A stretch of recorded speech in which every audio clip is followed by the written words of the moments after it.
This week, road safety groups across the country are trying to spread the message that safety in the car is not just the driver's responsibility. The passenger also plays a role.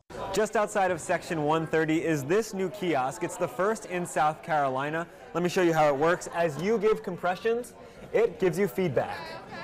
Focusing on 5 words they say Alex Murdaugh told investigators in the days after his wife and son were murdered. Data from the multiple listing service tells us the story. Look, Charleston County, 41% down in home sales year over year. In 2016, Northwestern announcing plans for a new University Commons. The building, 1/3 larger than Norris. But the progress so far? Nothing. The city has been going door to door distributing flyers with the rules. The chairman says it's like one big puzzle. As you improve one area like housing, it improves other areas like talent development. Glass half full, if you're looking for a job, there are a lot of them. Or glass half empty. There are still some signs that point to an economic recession. To write an essay on building preservation in Charleston, and within a few seconds it starts writing, instead sending a statement saying several projects, including the Commons, were placed on hold, who's given more than 400 tours aboard Chicago's First Lady. In Evanston's 2023 budget, a nearly $600,000 request. For example, the next generation Dodge Charger and Challenger are being made in Canada. The union says that country offered a lot more incentives. Take a look at this intersection. It doesn't take long to realize it's dangerous. It's become unbearable. Lisa Michelson would know. She's lived down the road for over 35 years. People are blowing the horns, they're on your tail, they're not wanting you to stop, they're not wanting you to yield. It's very nerve-wracking going through that intersection. It's an uncommon configuration. The two-way traffic driving straight down Black Tom Road has to yield to an extension. No one understands the yield sign, and you're always waiting for an accident to happen. And last week, we covered the worst. The crash happened around 6:30 this morning. It left 2 people dead and sent 3 people to the hospital. It was devastating.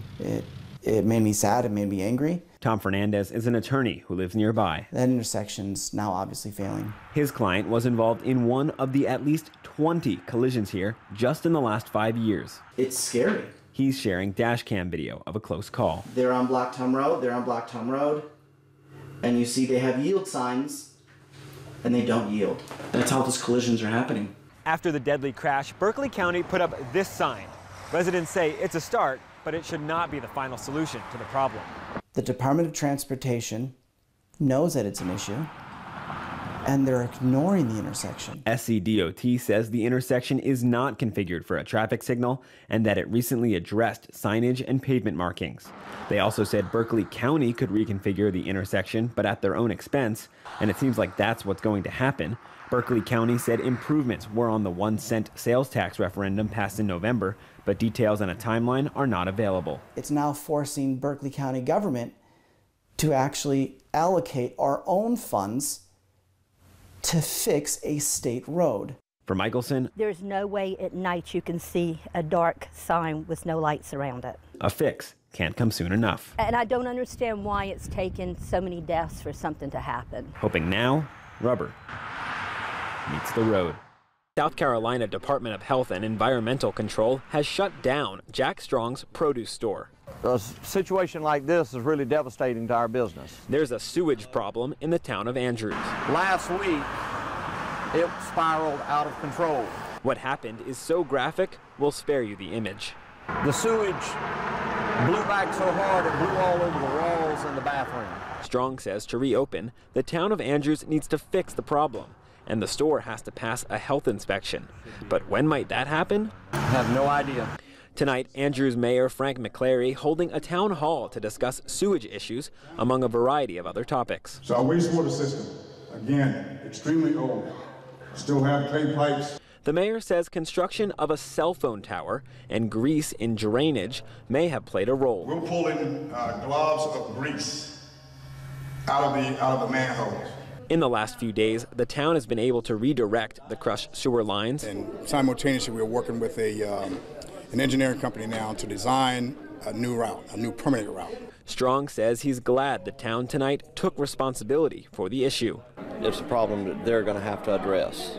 Now, how soon they're going to address it, I'll let you know. Strong is itching to open back up the produce store. Financial income we've lost all, and also our employees are laid off. And so is the mayor. The first priority is to free this up so we can get these businesses back in operation. Staffing shortages play a role in managing all of this. The mayor says several town employees are doing the job of 4 or 5 people.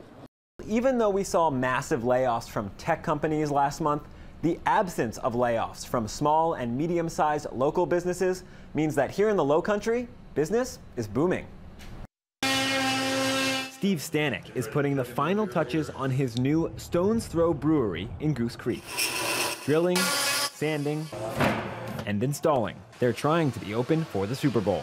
We need people to make that happen. He's hiring cooks, servers, bartenders, and dishwashers. We are looking to hire 30 to 40 people within the next week. How's that going? Better than I expected. The last few days we've had a great turnout. The economy added a whopping 517,000 jobs nationally in January. Only 185,000 were expected. It means that it's a good time to be a worker, both nationally and in South Carolina. Leisure and hospitality, businesses like the brewery, drove January's gains. You're seeing hiring rates for small and mid-sized businesses continuing to be at a very high rate. There are 2 ways to look at this economy. Glass half full, if you're looking for a job, there are a lot of them. Or glass half empty. There are still some signs that point to an economic recession. There's certainly still a risk. Experts worry the Federal Reserve might miscalculate on how to address inflation. Right now, the numbers look good. Berkeley County's economic development director says she's receiving 2 to 3 project inquiries in the area each week. A lot of people are still bullish on the industrial developments right now. That's a good indicator in the short run of what we've got going on. Back at the brewery, Stanek continues to make his hiring pitch to potential employees. We're still doing interviews. We'll continue doing them every day. Who in this economy have an overflowing amount of choice.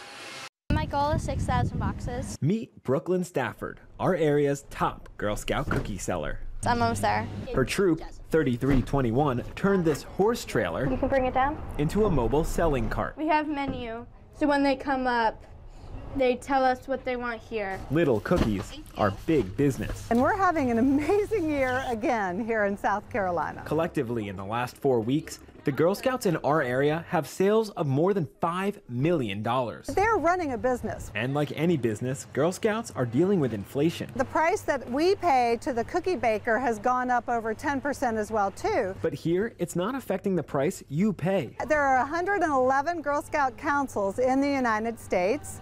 And there are only 2 councils that are still selling at a $4 box, and we're one of them. Brooklyn says that's intentional. New York and California, they're at $7 a box, and I wouldn't buy that. It's so much money for just something that is $4 here. The price stability is because of how much volume is sold in eastern South Carolina.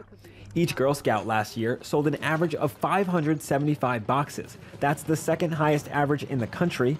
The national average is 220 boxes. We have some amazing entrepreneurs. 1.2 million boxes have already been distributed so far this year. It fits! Beating last year's record. So we got Thin Mints here. Brooklyn has a message for her customers. Thank you. You made a really big impact on me. After the baker gets paid back, the money stays local. Part of it goes to the council, which covers operations costs, and then troops can use the money for programming, community service projects, and charitable donations.